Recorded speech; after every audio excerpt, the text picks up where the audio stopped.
नमस्कार दोस्तों, मेरा नाम रानू शर्मा है और मैं NIA नंबर 1 इंस्टीट्यूट की हिंदी की फैकल्टी हूँ। हम पढ़ रहे हैं हिंदी।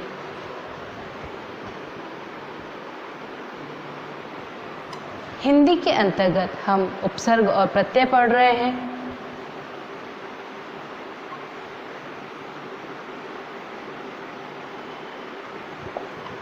ठीक है, उपसर्ग और प्रत्यय के अंतर्गत हम उपसर्ग पढ़ चुके हैं और अभी जो पढ़ रहे हैं वो है प्रत्यय।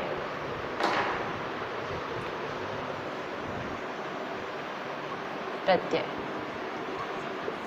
प्रत्यय के अंतर्गत हम प्रत्यय की परिभाषा,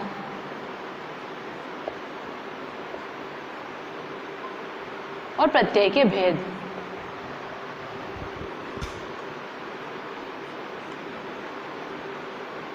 कितने होते हैं? प्रत्यय के भेद कितने होते हैं? 2 होते हैं। कौन कौन से? एक होता है कृत और एक होता है त्वदित। तो ये सब हम पढ़ चुके हैं। ठीक है, इसके बाद हमारा टॉपिक है प्रत्ययों का ऐतिहासिक वर्गीकरण।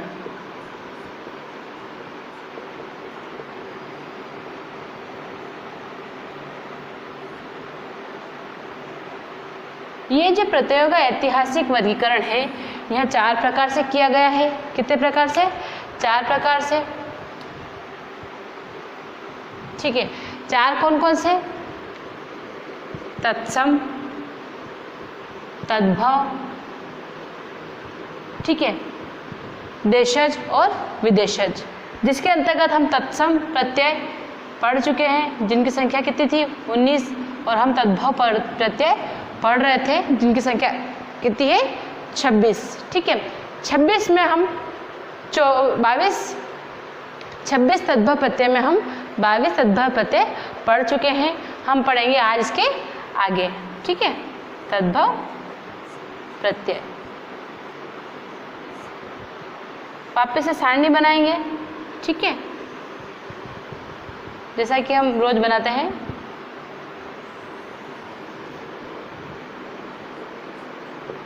सरल क्रमांक, तद्भव प्रत्यय, बोधक या अर्थ,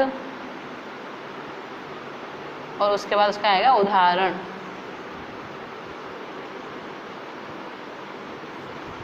ठीक, क्लियर?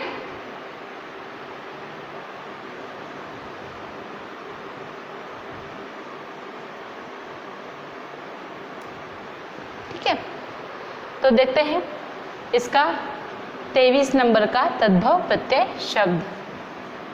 23 नंबर का तद्भव प्रत्यय शब्द है ड़ या र। ड़ या र, ये क्या होता है? स्वार्थिक होता है। क्या होता है?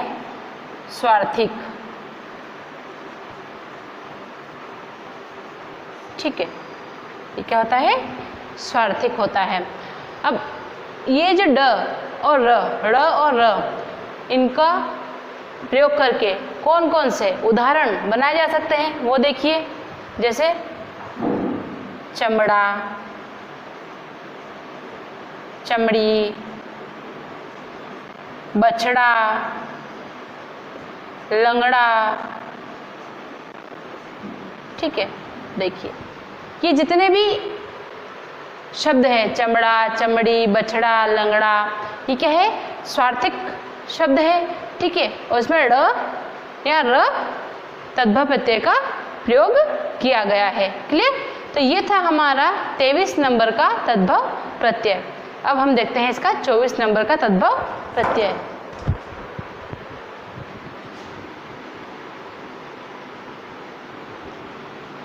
तो हमारा 24 नंबर का तद्भव प्रत्यय है त या ता। त या ता। ठीक है, अब ये त या ता जो तद्भव प्रत्यय है, इसका बोधक क्या होता है और इसके उदाहरण क्या बनते हैं वो देख लेते हैं। इसका बोधक होता है भाववाचक, भाववाचक या कर्मवाचक, दोनों ही होते हैं। ठीक है, प्रत्यय देखिए तो ये जो तद्भव प्रत्यय है इसका बोधक या इसका अर्थ क्या होता है? भाववाचक या कर्मवाचक प्रत्यय। तो अब ये त या ता से, ये त या ता तद्भव प्रत्यय से कौन कौन से शब्द बनेंगे वो शब्द देख लेते हैं, उदाहरण देख लेते हैं इसके हैं चाहत, मिल्लत,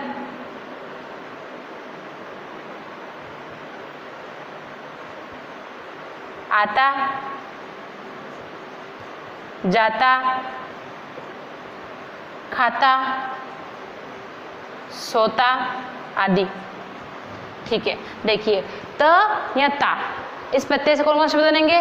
चाहत, मिल्लत, आता, जाता, खाता, सोता आदि। ठीक है, और इनका ये जो बोधक क्या होता है? भाववाचक या कर्मवाचक प्रत्यय होता है। इसमें भाव भी दिखता है, चाहत, मिल्लत, और कर्म भी दिखता है, आता, जाता, खाता, सोता। क्लियर? ठीक है, तो ये था हमारा 24 नंबर का तद्भव प्रत्यय शब्द। अब हम देखते हैं इसका 25 नंबर का तद्भव प्रत्यय शब्द।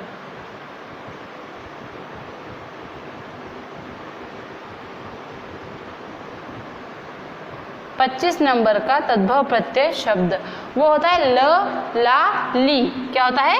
ल, ला या ली।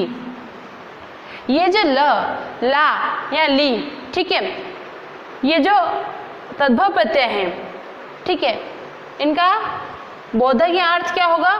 ये होते हैं अल्पार्थक। क्या होते हैं? अल्पार्थक, अल्पार्थक या विशेषज्ञ। इसको विशेषज्ञ प्रत्यय भी कहते हैं। ठीक है, विशेषज्ञ प्रत्यय। ठीक है, ये कौन से होते हैं? अल्पार्थक या विशेषक प्रत्यय। तो ल, ला और ली इन प्रत्ययों से मिलकर कौन कौन से उदाहरण बनेंगे, कौन कौन से शब्द बनेंगे वो देख लेते हैं। इनसे बनेंगे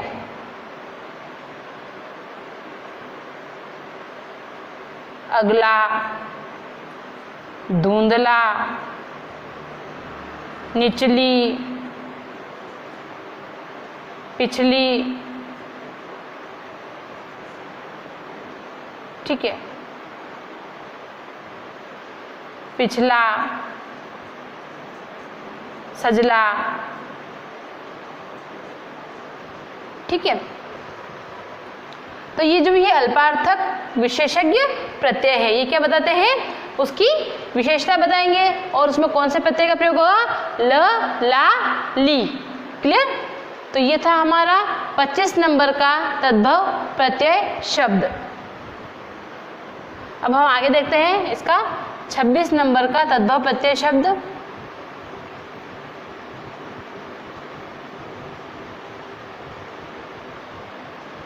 छब्बीस नंबर का तद्भव प्रत्यय शब्द वो है वाला। क्या है? वाला। ठीक है, तद्भव प्रत्यय शब्द क्या है हमारा? वाला। अब इस वाला का अर्थ क्या होता है या बोधक क्या होता है वो देख लीजिए। ये होता है कृत्यवाचक। कौन सा होता है? कृत्यवाचक प्रत्यय। कृत्यवाचक प्रत्यय।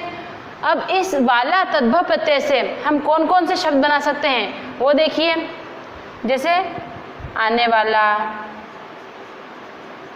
जाने वाला, खाने वाला, पीने वाला, टांगे वाला, टांगे वाला, लाल वाला, है ना। तो देखिए आने वाला, जाने वाला, खाने वाला, पीने वाला, टांगे वाला, लाल वाला, इन सब में क्या लगा है? वाला तद्भव प्रत्यय का प्रयोग किया गया है और ये सब क्या है? कृत्यवाचक प्रत्यय हैं। ठीक है, इसमें क्या हो रहा है? कर्ता का बोध हो रहा है। ये क्या है? कृत्यवाचक, कृत्यवाचक। ठीक है, क्लियर। तो ये था हमारे 26 तद्भव प्रत्यय। ठीक है, तो अभी तक हम प्रत्ययों का ऐतिहासिक वर्गीकरण के दो प्रकार, पहला तत्सम प्रत्यय और दूसरा तद्भव प्रत्यय पढ़ चुके हैं। अब बारी आती है हमारे तीसरे प्रकार की। क्लियर? हमारा तीसरा प्रकार है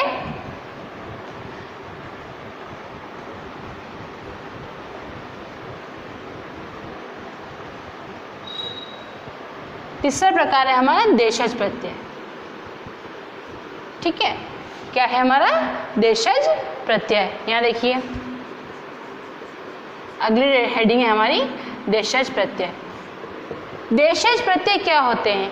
देशज प्रत्यय वे प्रत्यय होते हैं जो हमारी जो क्षेत्रीय या प्रांतीय या जो भी हमारी बहुत सारी बोलियां होती हैं, बहुत सारी भाषाएं होती हैं, ठीक है, उनके उन बोलियों उन भाषाओं में से जो शब्द आके हिंदी के साथ मिक्स हो गए हैं, उन शब्दों को या उन शब्दों से बने प्रत्ययों को क्या कहते हैं?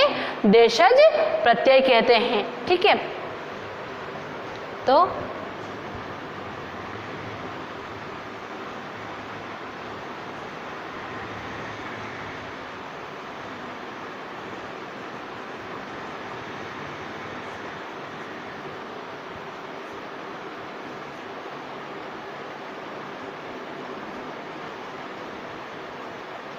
विभिन्न प्रकार की क्षेत्रीय बोलियों से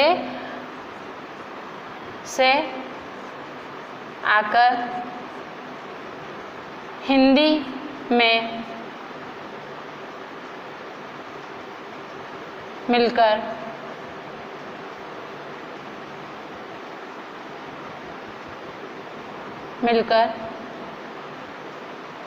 बनने वाले प्रत्यय। ठीक है, तो विभिन्न प्रकार की क्षेत्रीय बोलियों से आकर हिंदी में मिलकर बनने वाले प्रत्यय क्या कहलाते हैं? क्या कहलाते हैं? देशज प्रत्यय कहलाते हैं। ठीक है, तो ये तो हुआ हमारा देशज प्रत्यय की परिभाषा। ठीक है, अब ये देशज प्रत्यय होते हैं, ठीक है, ये कितने प्रकार के होते हैं? ये होते हैं 5 प्रकार के। कितने प्रकार के होते हैं ये? 5 प्रकार के। कौन कौन से होते हैं वो देख लेते हैं। क्लियर? तो अब इसके प्रकार देखने के लिए हम वही उसी प्रकार से सारणी बनाएंगे वापस से।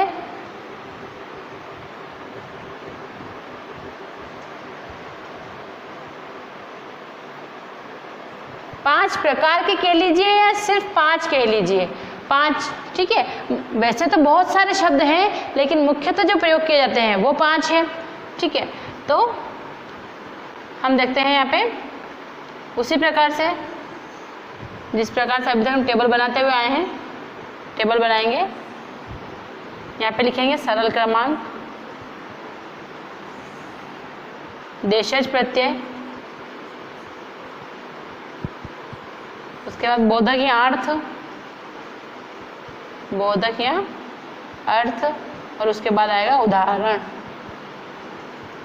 उदाहरण। ठीक है, क्लियर? तो ये था हमारी सारणी। अब हम देखते हैं देशज प्रत्यय का पहला प्रत्यय शब्द, और वो है अक्कड़। क्या है? अक्कड़। अक्कड़ का अर्थ होता है वाला। क्या होता है? वाला। ठीक है, अब इस अक्कड़ प्रत्यय से, अक्कड़ देशज प्रत्यय से कौन कौन से शब्द बनेंगे वो देख लेते हैं। बनेंगे घुमक्कड़, पियक्कड़, बुलक्कड़, बुजक्कड़। ठीक है, तो ये जितने भी शब्द हैं घुमक्कड़, पियक्कड़, बुलक्कड़, बुजक्कड़, ठीक है, तो ये काहे से बने हैं? अक्कड़ देशज प्रत्यय से बने हैं, और इसका अर्थ क्या होता है? वाला। जैसे घूमने वाला घुमक्कड़, पीने वाला पियक्कड़, बोलने वाला बुलक्कड़, और बूझने वाला बुजक्कड़। ठीक, क्लियर? तो ये था हमारा अक्कड़ प्रत्यय से बनने वाले शब्द, और अक्कड़ का अर्थ होता है वाला। और ये हुआ यहाँ कंप्लीट देशज प्रत्यय का पहला प्रत्यय शब्द। अब हम देखते हैं इसका दूसरा प्रत्यय शब्द।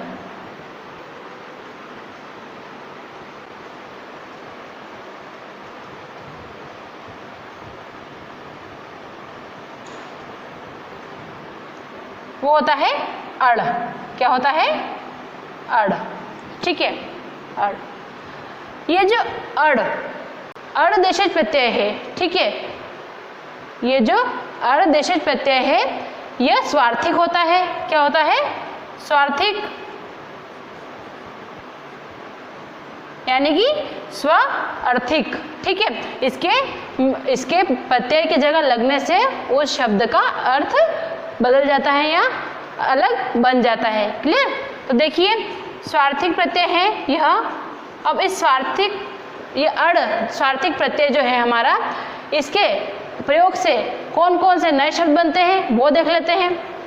जैसे अंधड़, भुक्कड़,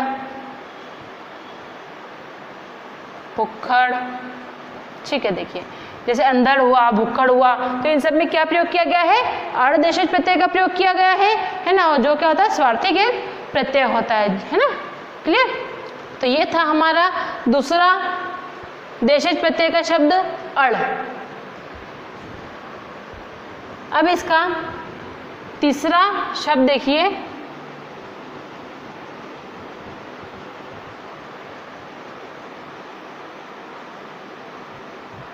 तीसरा शब्द है इसका आक। क्या है? आक। आक क्या है? भाववाचक प्रत्यय है। क्या है? भाववाचक प्रत्यय है।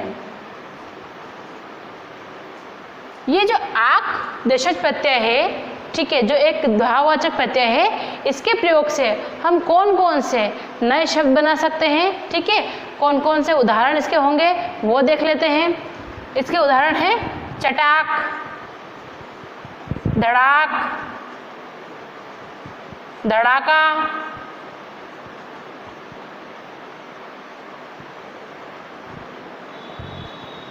भड़ाक, सटाक, खटाक। ठीक है, देखिए तो चटाक, धड़ाक, भड़ाक, सटाक, खटाक, ये सब क्या है? हमारे आक प्रत्यय से बनने वाले शब्द है, और ये किसी भाव का बोध करवाते हैं तो क्या हुए? भाववाचक प्रत्यय हुए। ठीक, क्लियर? तो ये था हमारा तीसरा देशज प्रत्यय आक। क्लियर?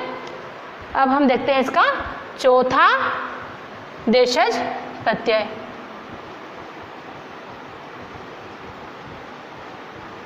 चौथा देशज प्रत्यय वो है आटा। क्या है ये? आटा। ये एक देशज प्रत्यय है। ठीक है, जो शब्द क्या है? आटा। अब ये आटा किस प्रकार का या इसका क्या अर्थ होता है, इसका क्या बोध होता है वो देखते हैं। यह भी क्या है? भाववाचक। क्या है? भाववाचक प्रत्यय। यह जो आटा प्रत्यय है, जो कि एक भाववाचक प्रत्यय है, इसके प्रयोग से हम कौन कौन से शब्द या कौन कौन से उदाहरण देख सकते हैं, कौन कौन से शब्द बना सकते हैं वो देखिए। जैसे खर्राटा, फर्राटा, गर्राटा, सर्राटा। ठीक है, तो ये जितने भी शब्द है, खर्राटा, फर्राटा, धर्राटा, है ना, सर्राटा, तो ये सब कैसे बने हैं? आटा।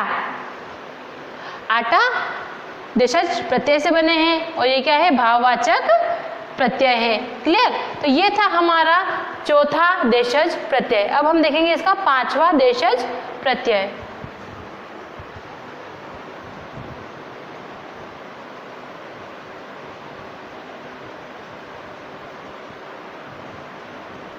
पांचवा देशज प्रत्यय। पांचवा देशज प्रत्यय है हमारा इयल। क्या है? इयल। इयल। इयल का अर्थ होता है वाला। इयल का अर्थ क्या होता है? वाला। अब देखिए, यह जो हमारा पांचवा देशज प्रत्यय है इयल, जिसका अर्थ होता है वाला, इस इयल का प्रयोग करके हम कौन कौन से नए शब्द बना सकते हैं वो देखिए। जैसे अड़ियल, सड़ियल। ठीक है, दड़ियल। तो ये जितने भी शब्द बने, अड़ियल, सड़ियल, दड़ियल, तो ये कैसे बने? इयल प्रत्यय से बने। ठीक है, और इयल का अर्थ क्या होता है? वाला। क्या होता है? वाला। क्लियर? तो यहाँ हमारे कंप्लीट होते हैं देशज प्रत्यय। कितने थे? कुल 5 थे, और 5 हम पढ़ चुके हैं। ठीक है, तो इस प्रकार हम क्या क्या पढ़ चुके हैं देखिए। अभी तक हम प्रत्ययों का ऐतिहासिक वर्गीकरण के 3 प्रकार तत्सम प्रत्यय, तद्भव प्रत्यय और देशज प्रत्यय पढ़ चुके हैं। होते कितने हैं? 4 प्रकार होते हैं। तो अब हमारा बचा कौन सा? विदेशज प्रत्यय। ठीक है, विदेशज प्रत्यय ये हमारा चौथा और अंतिम वर्गीकरण प्रकार है। ठीक है, अब ये जो विदेशज प्रत्यय है, हमें नाम से ही पता चल रहा है कि ये जो प्रत्यय हैं ये विदेशी भाषाओं से आए हुए हैं। ठीक है, अब इसकी परिभाषा देख लीजिए कि उर्दू, अरबी, फारसी और अंग्रेजी तथा अन्य विदेशी भाषाओं से लिए गए या आगत शब्द जो हमारे हिंदी भाषा में प्रत्यय की तरह प्रयुक्त कहते हैं वो कौन से प्रत्यय कहलाते हैं? विदेशज प्रत्यय कहलाते हैं। क्लियर? लिख लेते हैं। उर्दू, अरबी, फारसी, अंग्रेजी आदि भाषाओं से हिंदी में आगत प्रत्यय, हिंदी में आगत प्रत्यय क्या कहलाते हैं? विदेशज प्रत्यय कहलाते हैं। ठीक है, ये जो विदेशज प्रत्यय होते हैं ये 2 प्रकार के मुख्यतः माने जाते हैं। कितने प्रकार के विदेशज प्रत्यय? 2 प्रकार से देखे जाते हैं विदेशज प्रत्यय। कितने प्रकार से? 2 प्रकार से। एक होता है उर्दू, अरबी, फारसी के प्रत्यय और एक है अंग्रेजी के प्रत्यय। ठीक है, क्लियर? तो यहाँ देखिए विदेशज प्रत्यय को 2 भागों में बांटा गया है, उर्दू, अरबी, फारसी के प्रत्यय और अंग्रेजी के प्रत्यय। तो ये जो उर्दू, अरबी, फारसी के प्रत्यय हैं ये उर्दू, अरबी और फारसी भाषा से आए हैं और अंग्रेजी के प्रत्यय है वो अंग्रेजी भाषा से आए हैं। क्लियर? तो ये था हमारा विदेशज प्रत्यय की परिभाषा। ठीक है, अब हम देख लेते हैं इनके प्रत्यय शब्द।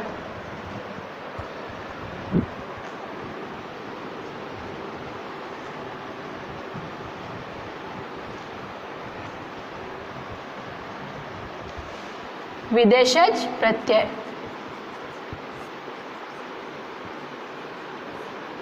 ठीक है, यहाँ पे भी लिख देते हैं। ठीक है, तो ये जो विदेशज प्रत्यय हैं इसमें हम पहले पढ़ेंगे अंग्रेजी से आगत प्रत्यय। ठीक है, क्या पढ़ेंगे? अंग्रेजी से आगत प्रत्यय। अंग्रेजी से आगत प्रत्यय, आगत प्रत्यय। अब अंग्रेजी से कितने आगत प्रत्यय हैं वो देखते हैं। उसको देखने के लिए हम एक सारणी बनाएंगे उसी प्रकार से जिस प्रकार से अभी तक बनाते आए हैं।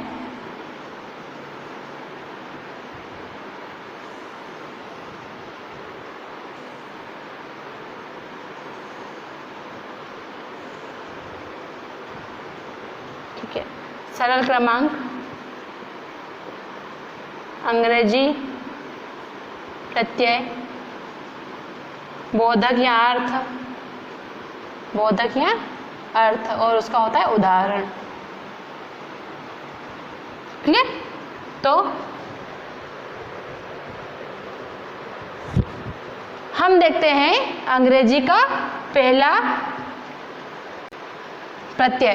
तो अंग्रेजी का पहला प्रत्यय शब्द है हमारा इज्म। क्या है? इज्म। ठीक है, ये जो इज्म हमारा इंग्लिश का प्रत्यय है इसका अर्थ क्या होता है? इसका अर्थ होता है वाद या मत। क्या होता है? वाद या मत। ठीक है, अब इस इज्म प्रत्यय से हम कौन कौन से नए शब्द बना सकते हैं या कौन कौन से उदाहरण होते हैं वो देख लीजिए। जैसे सोशलिज्म,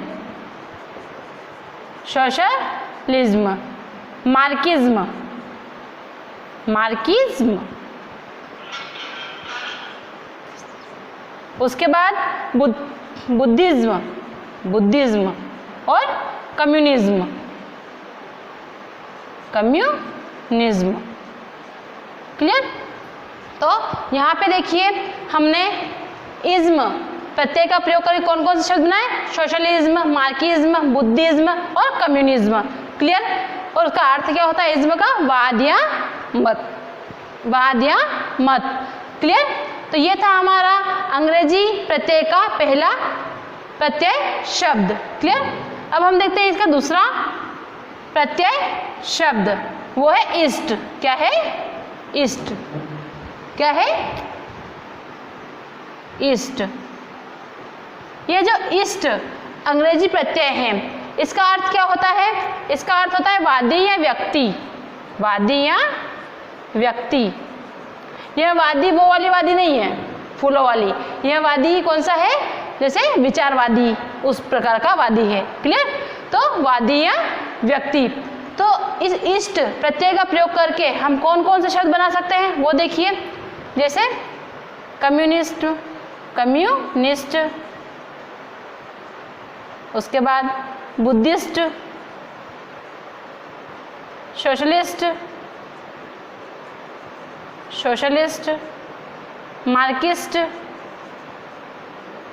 क्लियर? तो ये देखिए हमने कुछ शब्द बनाए हैं, जैसे कम्युनिस्ट, बुद्धिस्ट, सोशलिस्ट, मार्क्सिस्ट आदि। ठीक है? तो ये काहे का? ईस्ट अंग्रेजी के प्रत्यय का प्रयोग करके बना है, जिसका अर्थ क्या होता है? वादी या व्यक्ति। क्लियर? तो ये थे हमारे अंग्रेजी के जो ज़्यादा उपयोग में किए जाते हैं वो प्रत्यय, जो कि विदेशज प्रत्यय का पार्ट है। ठीक है? तो आज हमने क्या क्या पढ़ा? आज हमने तद्भव प्रत्यय के बाकी के 4 तद्भव प्रत्यय शब्द पढ़े, देशज प्रत्यय क्या होते हैं और वो कौन कौन से शब्द उसमें उपयोग किए जाते हैं वो पढ़े, और चौथा प्रकार क्या था हमारा? विदेशज प्रत्यय। विदेशज प्रत्यय की परिभाषा पढ़ी और उसके कितने प्रकार होते हैं वो पढ़े। कितने होते हैं? 2 होते हैं। कौन से? उर्दू, अरबी, फारसी से लिए गए प्रत्यय और अंग्रेजी से लिए गए प्रत्यय, जिसके अंतर्गत हम अंग्रेजी से लिए गए प्रत्यय पढ़ चुके हैं। अब बचे हमारे उर्दू, अरबी, फारसी से लिए गए प्रत्यय। ठीक है? तो ये होते हैं 21। उर्दू, अरबी, फारसी से लिए गए प्रत्यय होते हैं 21, जिनको अब हम कल पढ़ेंगे। आज के लिए इतना ही। अगर आपको वीडियो पसंद आया हो तो लाइक करें, शेयर करें, कमेंट करें और चैनल को सब्सक्राइब करना ना भूलें। धन्यवाद।